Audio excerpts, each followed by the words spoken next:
Designers are engineers of the human experience. Fashion is often seen as pure artistry, a world of fabric, form, and self-expression. But behind every stitch, every silhouette, and every innovation lies a process deeply connected to engineering. Every thread, every fold is a solution to a functional challenge. This is the story of where art meets algorithms, where human ingenuity meets the physical world, and the revolution has just begun.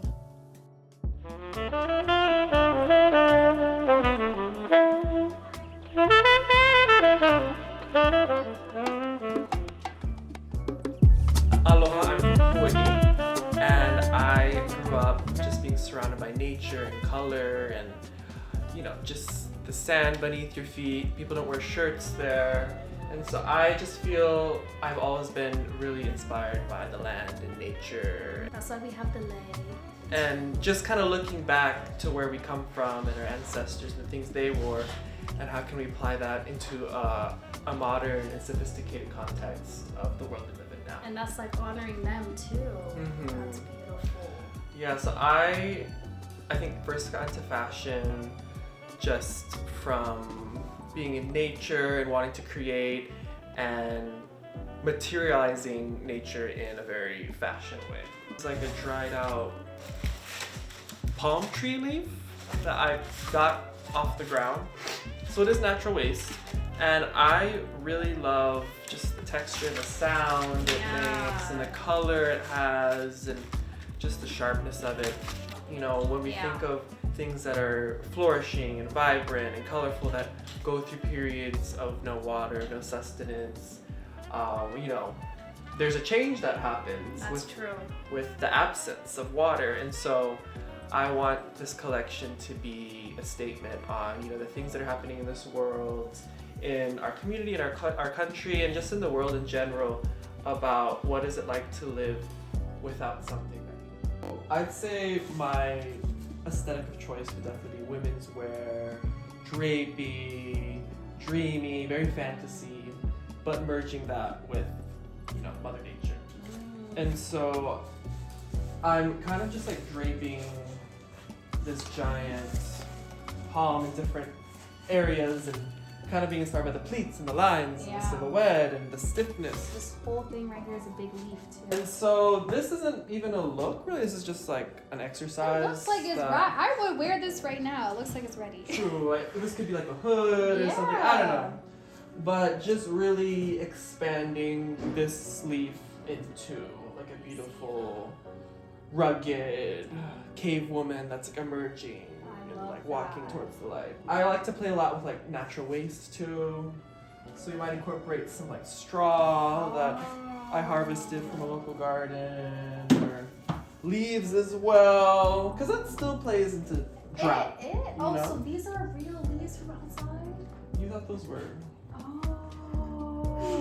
These are all real leaves. Oh Not trying to get stem on anybody. What tree? Do you know like the trees and stuff that they're from? These were all given to me by a park, the Elizabeth Street Garden down in Soho. Oh wow. So I'm not entirely sure what these are from, but they were getting thrown out. And they were like, here, take this. And I see there's like a lot more over here too. So these are more like sample piece collections. I love just the shapes and the colors, the palette, Look at that. Like really wanted to like show drought. Like, we need water in here. See, I would say this is like an example of like engineering, using like unconventional like materials, textiles in like to create a product. And you notice that none of them are like stiff or dry. It's because you have to soak it in glycerin, agar powder, and calcium powder. Oh my goodness. Doesn't dry out. Yeah. It's like leather, So it lasts forever, basically. Yeah, that's what I did with this too. And what is this? These are just like nuts that I we're gonna figure out what I'm gonna do with. But it's could gonna make be a neck. Could do like with accessories. Earrings. It's gonna be camp. It's gonna be camp for sure. This is kind of like the materiality area, and then over here is kind of This is like the initial ideas before the drawing board. before it goes from 2D to 3D. And there's various different project collections going on here. See, we will call this the prototype. This is the prototype before like the final design. Yes, Yeah. exactly. So this is the collection I'm working with right now. Drought. These are just very rough looks so far. And then like kind of the inspiration of kind of what's going into each one. I love that. And then this is my last collection. It's all in indigo. Like if you look over there, it's kind of the blue hues, indigo, seashells, Hawaii. Are these seashells from Hawaii too? Wow. Yeah. My family got them ourselves. We wash them. That is beautiful. I think each collection I do just really evokes the human body. Again, elegance, femininity, and then just like extravagance.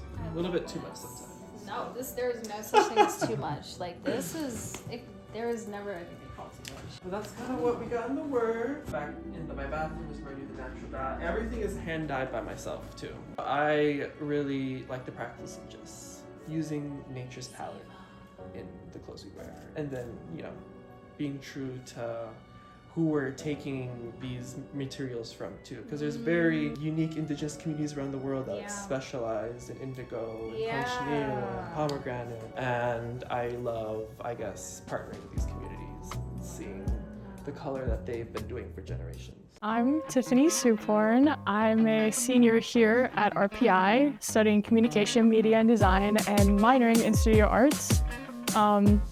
I've kind of just fell in love with fashion over time. I went to a private Catholic high school.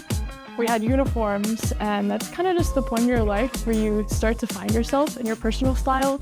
And for me, that wasn't exactly possible.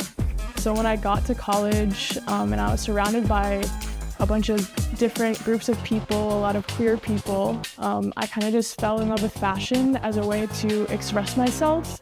It's when I came out, and it's when I actually shaved my head for the first time and really experimented with kind of every aspect of myself, not just fashion. It's very hard to describe my personal style because I feel like it's evolved so much and I fully expect it to just keep evolving. I feel like I have gotten to a point where I really love florals and I really love earthy tones. Pink and green have always just been my favorite colors, and I incorporate that a lot into my pieces and just my day-to-day style. What do I want people to take away from my collection? Because I am pretty much all self-taught and my design process is very unconventional, other than people kind of just taking away that my clothes are really cool, I kind of also want to emphasize that fashion is very accessible. It doesn't have to be expensive, and your creative process can really take you a long way. Like, thrifting has become a huge part of my life, and sometimes I'll literally just see a fabric that I like, and I'll just kind of go with the flow. My process is very trial and error. It's a lot of trying, but after tons and tons of practice, which is very important, I feel like I've gotten to a place where I can showcase my collection, which is kind of just showcasing me and the personal style that I've come to.